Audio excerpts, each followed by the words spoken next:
the reasoning that's been given by Renuka Chowdhury, saying there wasn't any other viable option but to hold a banquet where the cost per head was over 7,700 rupees. This at a time when the government is actually preaching us belt tightening. Now, Renuka Chowdhury's statement comes even as the government is advising austerity in these testing economic times, even to the Aam Aadmi.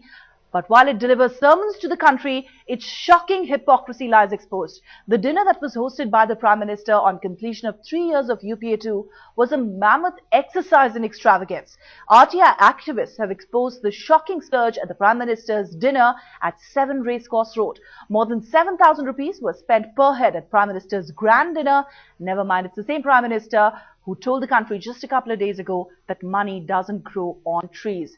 Now, there's more shocking statistics. There is a 12-fold jump in the VIP travel bill over the past 1 year, and 678 crore rupees of taxpayers' money was blown up in the period between 2011-2012, even as Prime Minister and his men crisscrossed the globe.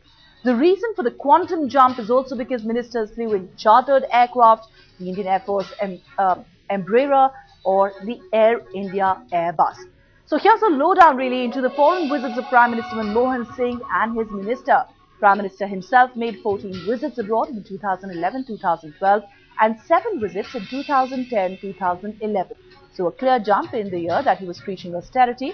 Tourism Minister Subodh Khan Sahai made 5 visits abroad in 2011-2012.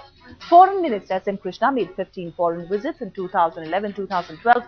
Pranab Mukherjee, during his stint as Finance Minister, made some 6 foreign trips. Commerce Minister Anand Sharma went abroad some 8 times in this period.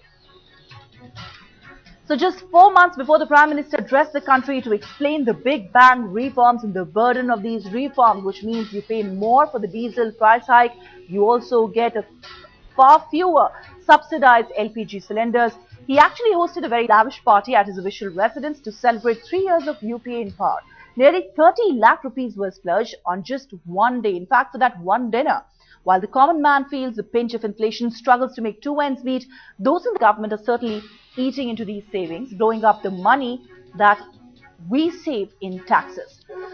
So the money spent at the Prime Minister's dinner actually is quite mind-boggling. For catering itself, more than 11 lakh rupees were blown up. For tentage, nearly 15 lakh rupees. For electricity, nearly 3 lakh rupees. On just flowers and bouquets, more than 26,000 rupees was spent. Well, the dinner laid out by the Prime Minister could have fed at least 90,000 poorest of the poor. The menu was lavish, a righteous waste of money there. It was actually the taxpayer who was footing the bill for the splurge. Alright, so all that money spent for that dinner, and that wasn't alone. We've seen several such instances. The extravagance of UPA-II government, even as it preaches austerity to common people. Let's in fact once again listen to the justification that's come from Congress spokesperson Renuka Chowdhury.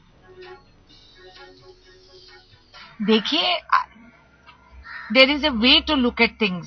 हम रोज भी तो भोजन करते हैं, तो हम ये भी सोच सकते हैं कि भोजन बंद करें और हम देखें कि कितना बचत हो सकता है. ऐसी बात नहीं है.